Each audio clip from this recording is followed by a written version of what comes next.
Kulo diminta panitia untuk bikin judul. Terus judul kulo adalah keistimewaan mukjizat Al-Quran. Kersane akurat nih kulo betul kerpean. Jadi otoritatif. Karena kalau dalam pendapat ulama, kalau seorang mubalek atau seorang ulama atau siapa saja kok ngomong tanpa teks itu dia tersangka sebagai musyarrek. Musyarrek itu menandingi syariatnya Rasulullah SAW. Dengan pikiran-pikirannya, dengan jargon-jargonnya. Jadi itu masalah besar kalau dalam tradisi ulama. Karena pikirannya tidak musalsal, tidak ada silsilahnya ila Rasulullah SAW.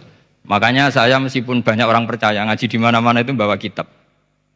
Satu ya tadi niat ngerpek tadi supaya saya dulu masih ingat zaman di sarang itu kalau tes itu banyak yang bawa kitab. Ketika ditanya, ini namanya ngerpek? Enggak Pak, mutolaah itu tanpa batas. Jadi mutolaah itu kapan saja.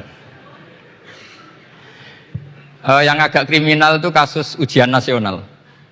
Itu ada seorang guru SD. Ini kisah nyata, ingin membocorkan ujian apa? Nasional. Itu kan jelas kriminal itu. Si guru SD tadi berdalih gini, wong ujiannya mungkar nakir saja dibocorkan, apalagi ini ujian negara. Karena semua kiai itu kan mengajari kita marrobuka waman nabi, itu kan mengecewakan mungkar nakir, artinya kan membocorkan ujian. Singkat cerita kiai tadi itu, guru tadi, kalau nggak percaya tanya Gus Bah. Akhirnya rombongan guru SD tanya ke saya, apa betul Gus ujian boleh dibocorkan? Analoginya kiai-kiai bocorkan ujiannya siapa? Mungkar nakir. Karena saya ya NKRI harga mati, saya bilang tertawa-tawa. Kalau saya jawab gak kriminal dimarahin polisi. Kalau saya jawab kriminal, analoginya dengan mungkar nakir memang yang membocorkan itu apa?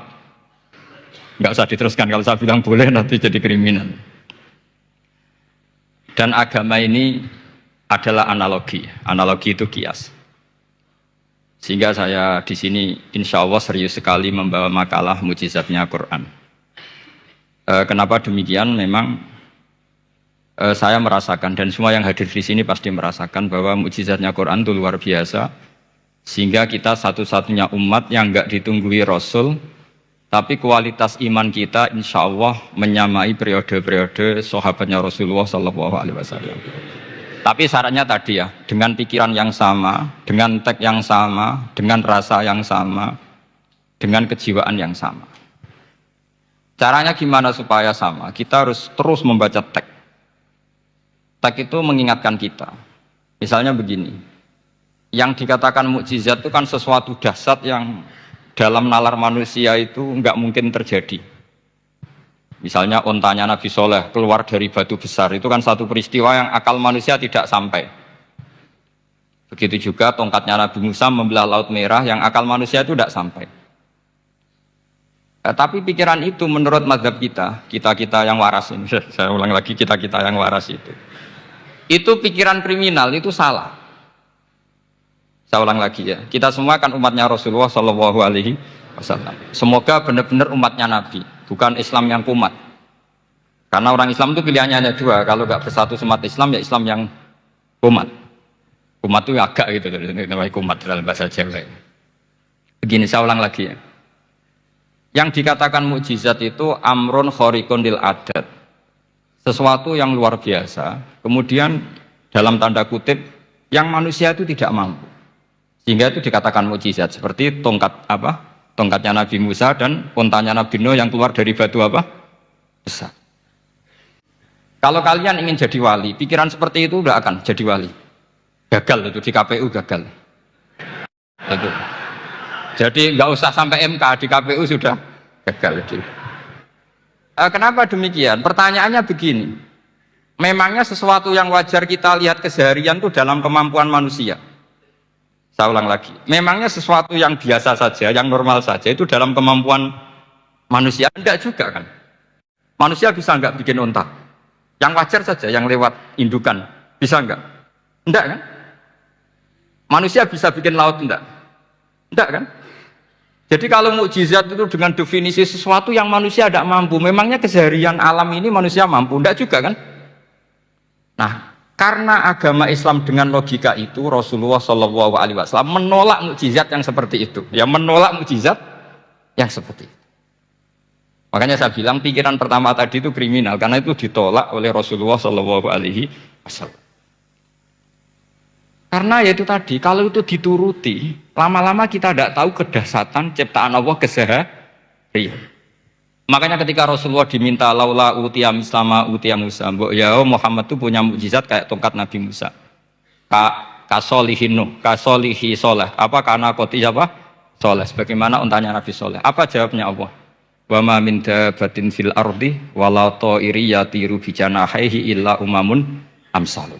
Bagian dijawab inna fi khalqis samawati wal ardi wa ikhtilafil laili wan nahar sampai saat terusnya wa tasrifir riyah saat terusnya la ayatil liqaumi yaqilun.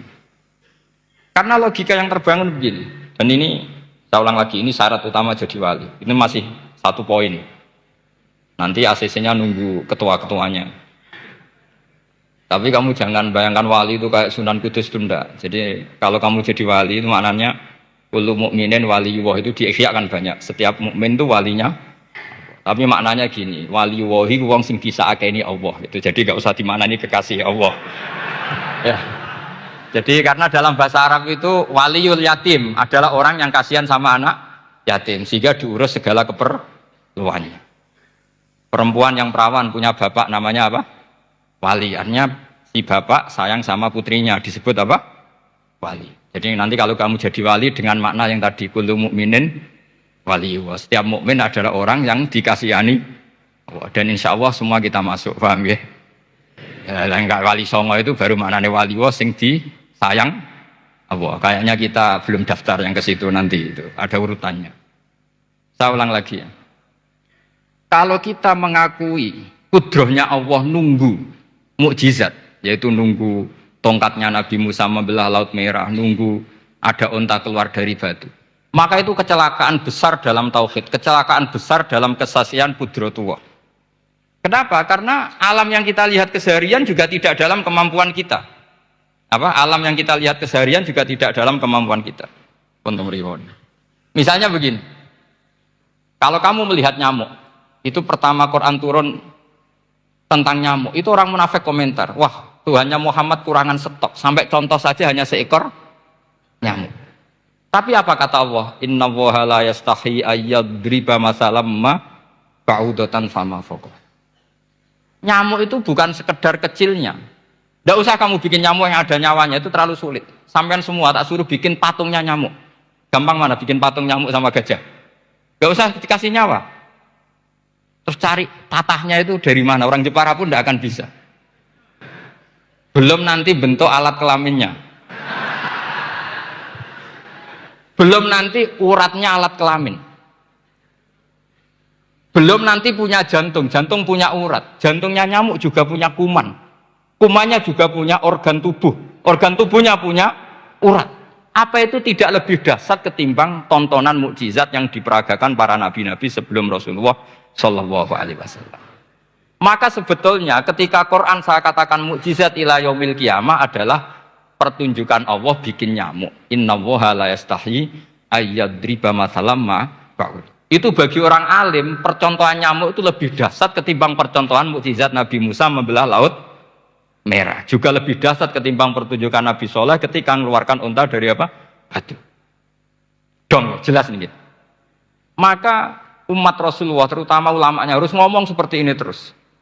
Dengan cerita seperti ini maka Quran jauh lebih dahsyat. Makanya mukjizatnya Quran tanpa apa batas. Jelas ya. Makanya kita harus bertobat secara masif, mengatakan kedahsyatan adalah nunggu sesuatu yang khariqun lil adat. Bahwa yang kita lihat keseharian adalah semua di luar kemampuan kita. Lah kita ini kan keliru, yaitu tadi, wah onta keluar dari apa? Batu. Laut Merah terbelah, ini dahsyat, manusia tidak akan mampu. Memangnya manusia pernah mampu bikin laut? Memangnya manusia pernah mampu bikin nyamuk? Memangnya manusia pernah mampu bikin telur ayam? Karena keseharian seakan-akan ini tidak ayatnya Allah Ta'ala. itu kebodohan. Makanya tidak mungkin jadi wali. Yang jenis seperti ini ya gak jadi wali. Sama tenang saja, nanti saya paling nggak sampai 1 jam karena saya tidak biasa ngaji umum. Saya mau itu karena hormati bapak saya, karena buyut saya itu orang Damaran, namanya Mbak Hafsah. Hafsah binti Maksum bin Soleh bin Asnawi Sepuh. Jadi saya ini ya turunan asli orang Kudus. Jadi saya datang tidak dalam rangka hormat jenengan, hormat bapak saya sendiri sebetulnya. Jadi jenengan tidak punya hak adami sama saya, karena saya datang tuh hormat bapak saya. Tapi saya ingin melatih iman yang benar. Saya ulang lagi, saya ingin melatih iman yang benar, karena ini penting. Sehingga Allah cara menjelaskan iman itu aja inna fi khalqis samawati wal ardi. Kamu lihat saja langit dan bumi. Seterusnya sampai waqtilafil laili wan nahar, sampai wal fulkil lati tajri fil bahri, terus sampai wa tasrifir riyah. Ini semua tontonan yang kita lihat semuanya di luar kemampuan kita. Itu tadi contoh paling gampang nyamuk, kayak apa? Apapun profesornya seseorang, apa bisa bikin nyamuk? Tidak usah yang bernyawa, patungnya saja. Coba nyamuk itu punya organ tubuh enggak? Punya. Organnya ada kumannya enggak? Ada. Alat kelaminnya ada bolongannya enggak kira-kira? Ada. Kayak apa sulitnya? Jadi andaikan saya ke umatnya Nabi Musa terus bengkei lah sama Nabi Musa. Ini gue, Nabi Musa keren, punya tongkat. Saya akan bilang Rasulullah lebih keren karena punya Quran. Anda di sini makna kenapa mukjizatnya Quran dikatakan afdolul mukjizat. Mukjizat paling keren, paling hebat. Karena menjadikan manusia punya nalar yang lebih objektif. Artinya lebih objektif, kenapa kita hanya kagum dengan sesuatu yang dahsyat? Dengan alasan kita tidak mampu. Memangnya dengan hal-hal yang keseharian kita mampu? Tidak juga kan? Jelas ya? Bon, bener nih ya? Bon bener di mana ini? Bon gini malam selai didandani bareng-bareng. Bon bener ya? Sehingga iman di era Rasulullah SAW itu gak lagi butuh sesuatu yang khariqun lil. Kedua pertimbangannya Rasulullah Muhammad SAW, mukjizat yang khariqunil adat itu resikonya lebih tinggi untuk tidak abadi. Nanti saya bacakan takbirnya. Misalnya tongkatnya Nabi Musa itu hanya disaksikan oleh orang yang di era itu pun yang kebetulan menyaksikan. Saya ulang lagi ya, resiko mukjizat mahsusah istilahnya, mukjizat yang bisa dilihat dengan indera, itu resikonya hanya dilihat orang yang di saat itu menyaksikan. Gimana?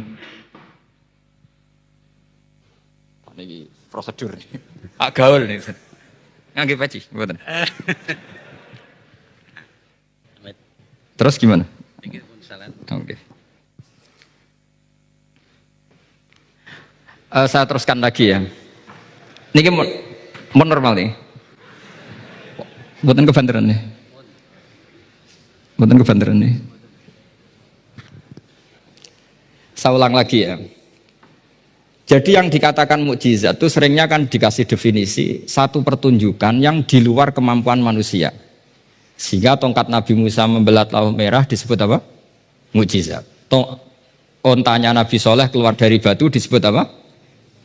Terus lucunya disebut alasannya karena manusia tidak mampu. Memangnya manusia mampu bikin onta normal yang lewat indukan? Mampu enggak? Enggak. Artinya umatnya Rasulullah lebih sering melihat kekuatan Allah Subhanahu wa ta'ala kulla waqtin wa hinin, setiap saat, karena cara berpikir sudah dibenahi Al-Qur'anul Karim. Paham ya? Maka untuk jadi wali umatnya Nabi itu lebih mungkin karena melihat kedahsyatan Allah setiap saat. Tidak usah nunggu sesuatu yang super kayak apa? Kan filakil bakhri, sebagaimana laut terbelah oleh tongkatnya Nabi siapa? Musa. Terus ketiga, kalau logika mukjizat gini itu terus menerus seperti yang dialami Nabi Musa, resikonya adalah umat selalu menuntut hal yang aneh-aneh dan melupakan hal yang pokok. Itu lebih bahaya lagi. Misalnya begini contoh gampang. Kita ini hidup di bumi setelah sampean belajar ilmu falak atau astronomi atau belajar geologi. Planet yang sebesar ini apa? Semuanya itu sudah maha dahsyat. Gara-gara kita berpikir butuh kejadian yang aneh, ya gara-gara ingin kejadian yang aneh, mungkin lama-lama Anda ingin cari model hewan yang kepalanya itu di pantat, baru percaya kudrahnya Allah. Lama-lama kamu jadi dukun, seneng ular yang berkepala manusia, itu baru dasar. Nanti menjadi klinik. Makanya kritiknya ulama, mukjizat itu tidak perlu dituruti. Karena kalau dituruti itu bahaya bagi kelangsungan kenormalan kita. Makanya kata Abdul Hamid Khan, termasuk kitab yang saya kagumi, kata beliau begini, yang menjadikan orang kafir adalah dia nganggep kudrohnya Allah Ta'ala itu bergantung sesuatu yang dahsyat. Dia nggak sadar bahwa keseharian dalam hidupnya semuanya pertunjukan kudrohnya Allah Subhanahu wa Ta'ala. Kayak tadi, saya contohkan nyamuk tadi. Inna woha la yastahi ayyadriba masalam ma. Terusannya ba'udotan fama fokwa. Kayak apa susahnya bikin nyamuk? Sudah kecil, punya alat kelamin, punya organ, punya urat. Lalu dalam tubuhnya juga ada kuman, kumannya juga berorgan. Kebayang nggak Anda bikin seperti itu? Enggak. Dasar mana dengan tongkatnya Nabi Musa? Sama-sama berstatus kita tidak mampu sama sekali. Dasar mana? Sama kan? Nah, itu yang diinginkan Rasulullah Shallallahu Alaihi Wasallam, dan Al-Quran menggiring kita cara berpikir begitu terus. Sehingga Quran cukup menghentikan wa ma min dabbatin fil ardi wala ta'iri yatiru bi janahaihi illa umamun amsalu. Sebetulnya burung yang setiap hari terbang, yang setiap hari lewat Anda, itu semuanya bukti kekuasaan Allah Subhanahu wa Ta'ala. Tidak usah nunggu kejadian-kejadian super dah. Terus keempat, korbannya para kiai, termasuk saya. Jadi nanti kalau saya tidak bisa haji terbang, wah tidak kiai, tidak bisa terbang. Tidak bisa kayak Harry and Potter misalnya gitu, tidak bisa kayak Harry. Jadi nanti kiai juga dituntut gitu, bisa terbang kayak Aladin. Jadi nanti repot. Semua kebenaran agama bergantung pimpinannya ini punya kedasatan-kedasatan itu. Akhirnya celakanya apa? Ada orang yang pura-pura dasar tapi penipu, kayak kasusnya Dimas Kanjeng. Iya. Oh nggih. Mboten apa-apa, sing penting ini lancar mon.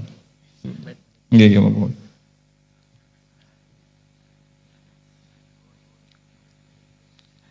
Jadi makanya nanti itu saya akan memberi penjelasan tentang apa? Mukjizatnya Al-Qur'an, kenapa disebut mukjizat paling apa dasar. Ini saya bacakan tag pokoknya ya supaya sampean tahu. Ini tabaruk sama Imam Bukhari ya. Redaksi yang diriwayatkan Imam Bukhari, qala Nabi sallallahu alaihi wasallam, ini ikut kitab Fadhailil Quran. Ma minal anbiya'i nabiyyun illa u'tiya minal ayat ma misluhu amana alaihil bashar. Wa inna ma kana alladhi utituhu wahyan awhahu wa ilayya fa arju an akuna aktsarahum tabi'an yaumal qiyamah. Jadi semua nabi punya mukjizat, yang lewat mukjizat itu orang dipaksa iman. Karena dahsyat tadi. Saking dahsyatnya terus cocok tidak cocok itu percaya. Tapi kata Rasulullah, mukjizat saya itu berupa wahyu, yaitu Al-Qur'an, dan saya berharap dengan mukjizat itu saya adalah nabi paling banyak pengaruhnya yaumal qiyamah. Maknanya paling banyak orang yang iman. Terus di sini dikomentari oleh sarehnya ya, oleh penyarahnya yaitu Ibnu Hajar Al-Asqalani. Ya saya baca Arabnya saja. Sama harus pura-pura paham jadi keren. Jangan minta saya terjemah nanti harus pura-pura paham. Bagus kok, mantas sabda bi qaumin fa wa minhum. Jadi bergaya orang kaya ya dikira apa? Kaya. Bergaya ulama ya dikira apa? Ulama. Nanti bergaya wali juga dikira wali. Saya baca ya, ini luar biasa menurut saya. Al makna annal mu'jizati al madiyata kanat khissiyatan tusyahadu bil absor kana qoti soleh wa asa Musa wa mu'jizatul Qur'ani tusyahadu bil basirah. Jadi kayak tadi, kedasatan tongkat Musa itu karena apa? Laut kok bisa dibelah sebuah tongkat, itu aneh. Kalau maknanya aneh adalah di luar kemampuan manusia, nyamuk lebih aneh. Kayak apa susahnya bikin organ apa? Nyamuk yang sekecil itu. Artinya bedanya apa? Tongkatnya Nabi Musa dengan pertunjukan nyamuk yang sama-sama mengarah satu titik, yaitu mengakui absolutisme kudrahnya Allah Subhanahu. Sama enggak? Sama. Sehingga umatnya Rasulullah tidak perlu ditunggoni mukjizat simsalabim. Cukup penalaran akal. Ini namanya basirah apa? Basirah. Nggak jelas ya? Mohon sampean ra usah kepen roh tokate Nabi Musa toh. Cekap melihat apa? Nyamuk. Ya sudah bagus, sudah maju, sudah keren. Ya jelas ya. Li'annal ladzi yushahadu bi ainir ra'si yang qaridu binqiradi musyahidihi walladzi yushahadu bi ainil aqli baqin yushahiduhu kullu man jaa ba'dal awali mustamirron. Sesuatu yang dipertontonkan lewat sesuatu yang fisik kayak tongkat Nabi Musa, itu yang percaya langsung tentu yang melihat. Setelah itu ada yang percaya, ada yang enggak. Bisa saja itu hoax, bisa saja macam-macam. Tentu yang nggak percaya tentu salah ya, kita sepakat. Tapi tetap saja yang nggak menyaksikan itu bisa saja nggak percaya, paham ya? Tapi logika kedahsatan nyamuk, siapapun yang punya nalar percaya. Artinya giringan Al-Quran untuk melihat mukjizat itu kedahsatan Allah bikin nyamuk itu abadi ila yaumil kiamah. Dan siapapun yang waras akan ikrar dan tetap menyaksikan, karena insya Allah ada nyamuk terus ila yaumil kiamah. Itu kan teman tidur kita, paham? Makanya kamu kompromi dengan nyamuk. Sekali-kali jangan dicaplek. Ini ayatnya Allah. Ya bila perlu dicium, dielus-elus gitu. Karena saya yakin yang hadir di sini andaikan melihat tongkatnya Nabi Musa kira-kira dilus-elus enggak? Kira-kira? Andaikan loh, kamu punya kesempatan melihat tongkatnya Nabi Musa, gimana? Dilus-elus, dikai mori, dikai kembang 7 taman, ya gitu. Tapi kenapa nyamuk tidak kamu begitukan? Toh sama-sama ini ayatnya Allah yang luar biasa.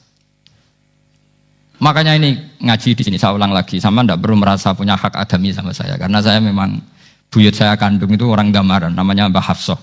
Hafsah itu binti Maksum bin Soleh bin Asnawi Sepuh. Jadi saya ini termasuk turunan beliau yang keluar dari Kudus di Rembang. Karena mbah saya kandung itu sepupunya Mbah Sahal, ya sama Mbah Sahal, ibunya Badiah ya putrinya Mbah Hafsah ini. Kalau saya namanya Sofiyah ya putrinya Mbah Hafsah ini. Jadi kenapa saya cerita ini ya memang Quran sudah terang-terangan ngendikan dzurriyatam ba'duhan apa mimba. Jadi kekuatan dzurriyah itu luar biasa. Jadi kita menjaga harkat dan martabat para leluhur supaya ilmu ini terjaga. Jangan marisi gayane tok, bae alim terus putune pedita-pediti gak alim terus gak keren, menurut saya itu malu gitu. Jadi marisi itu ya kalau putunya orang alim ya alimnya, jangan marisi mulyane. Ora alim terus mulya tok gelem dicucup itu gak keren menurut saya. Niru alimnya dulu baru sama-sama dicucup itu baru betul, paham ya. Jadi ada aturannya. Saya teruskan. Sehingga Quran kalau menggiring mukjizat, ketika Rasulullah SAW dituntut kafir Mekah, kita tahu kan mereka nuntut apa misalnya? Lan nu'mina laka hatta tafjura lana minal ardi napa yam bu'a au takuna laka jannatum min nakhili wa inabin fatufajjiral anhara khilalaha napa tafsira au tusqitas samaa kama zamta alaina kisafan au ta'tiya billahi wal malaikati qabila au yakuna laka baitum min zuhrufin au tarqa sama. Masih mereka bilang gini, walan nu'mina liruqiyika hatta tunzila alaina kitaban naqra'u. Mereka nuntut tuh, Muhammad saya percaya kamu Rasul, tapi syaratnya Mekah yang tandus sulap, jadi kota yang subur makmur, menjadi jannat subur makmur. Atau begini saja Muhammad, kalau kamu gelo sama saya mangkel karena kita ada iman, turunkan saja azab. Kisafam minas sama, turunkan saja azab. Atau begini Muhammad, kamu kan bilang utusan Allah, kamu datang saja bersama Allah digandeng gitu. Digandeng terus sama Allah diangkat tangan kamu, dimaklumatkan kalau kamu rasulnya. Au ta'tiya billahi wal malaikati qabila. Karena mereka dengan logika yang salah. Yang dikatakan mukjizat itu sesuatu yang seperti itu. Artinya kalau kamu berpikir mukjizat yang seperti itu, berarti Anda turunan kafir Quraisy. Anda turunan apa? Kafir Quraisy. Maka gak boleh berpikir mukjizat seperti itu. Nyatanya Allah cukup menjawab dengan ayat wa ma min dabatin fil ardi wala ta'iri yatiru bi janahihi illa umamun amsalukum. Dijawab lagi inna fi khalqis samawati wal ardi wa ikhtilafil laili wan nahar wal fulkil lati tajri fil bahr sak teruse la ayatil liqaumi yakin. Semudah itu kita iman kedahsyatan kudrahnya Allah. Cukup melihat kerbau. Kok bisa ya jaga populasinya? Padahal tidak pernah dia seminar cara jaga populasi. Nyatanya tetap terjaga. Tanpa lamaran ya bisa jaga keturunannya. Tanpa sesar ya anaknya lancar. Tanpa sesar kan? Artinya mereka bisa. Karena di sini ada kudratullah. Ada apa? Ada kudratullah. Nah, kalau iman seperti itu, Anda baru betul. Yaitu yang disebut Allah, ya tanazzalul amru bainahunna lita'lamu annallaha ala kulli syai'in qadir wa annallaha qad ahata bi kulli syai'in ilma. Semua urusan di alam raya ini hanya Allah ingin mempertontonkan bahwa saya kuasa. Jadi tidak perlu nunggu yang aneh-aneh. Sehingga andaikan saya ketemu Nabi Musa dan ketemu Rasulullah Muhammad SAW, pasti saya milih Nabi Muhammad sebagai ketua. Karena Nabi Muhammad yang bikin sarana iman dengan sarana yang seluas-luasnya, dan sarana ini tidak habis dan ada di mana saja, yaitu sarana ikrar bahwa Allah kudroh dan kudrohnya tanpa batas. Nabi bikin sarana apa saja, melihat langit, bumi, lautan, nyamuk, hewan, semuanya sarana untuk ikrar kudrohnya Allah Subhanahu wa ta'ala. Sementara Nabi Musa mempertontonkan hanya nunggu mukjizat sing khariqun lil adat. Paham ya? Makanya wajar kalau Nabi bergelar Afdolul Ambiya Sayyidul Awwalin wal Akhirin. Karena memang lebih efektif cara menggiring supaya orang iman. Sekarang sudah tahu kenapa Nabi jadi Sayyidul Awwalin wal Akhirin? Sudah. Mungkin kemarin-kemarin tahu tapi gak tahu logikanya. Pokok iman. Selewat ke musola ngaji iman. Itu iman yang kurang betul itu, karena tanpa nadzor. Itu namanya taklid yang statusnya mukhtalaf alaih, masih disidangkan di MK, paham ya? Iman. Jadi iman taklid itu iman yang masih disidangkan oleh para ulama. Ada hakim yang bilang sah, ada hakim bilang tidak sah. Tanya anak-anak Qudsiyah. Imanul muqallid itu mukhtalaf alaih apa mujma' alaih? Mukhtalaf alaih. Kalau imanu ahli nadzar mujma' alaih. Insyaallah barokahnya ngaji ini semuanya min ahli nadzar, apa?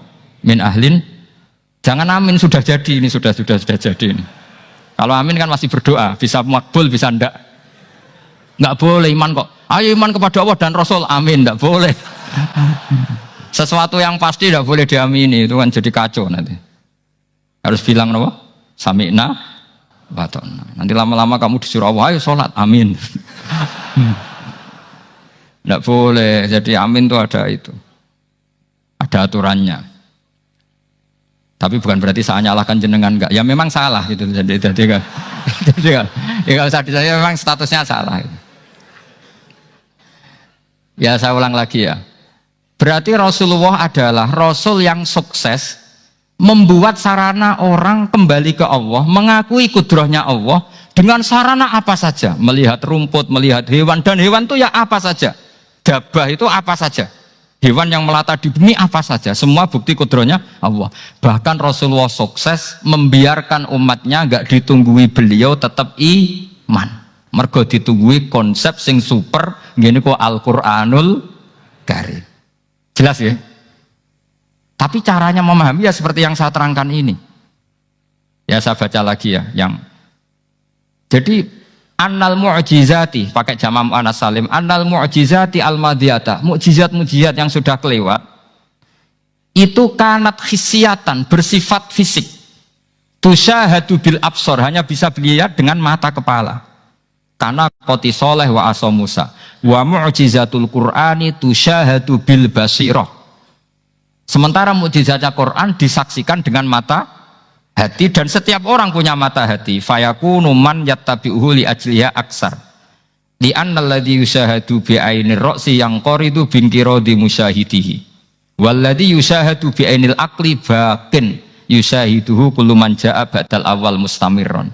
Sesuatu yang dilihat dengan mata kepala, setelah para saksi ini meninggal, maka setelahnya mencari-cari, bisa percaya bisa enggak. Tapi mukjizat yang disaksikan mata hati, siapapun percaya dan sampai ila yaumil kiamat. Dan tentu Quran lebih unggul dalam hal ini. Dan insya Allah kita semua adalah ahli Quran. Yaitu harus punya kesimpulan falamma tabayyana lahu qala a'lamu annallaha ala kulli syai'in qadir. Sebagian ayat wa lita'lamu annallaha ala kulli syai'in qadir wa annallaha qad ahata bi kulli syai'in ilm. Itu kenapa mukjizatnya Quran dasar. Itu yang gampang-gampang ya, melihat nyamuk, unta, kerbau itu yang gampang. Anda tak naikkan kelas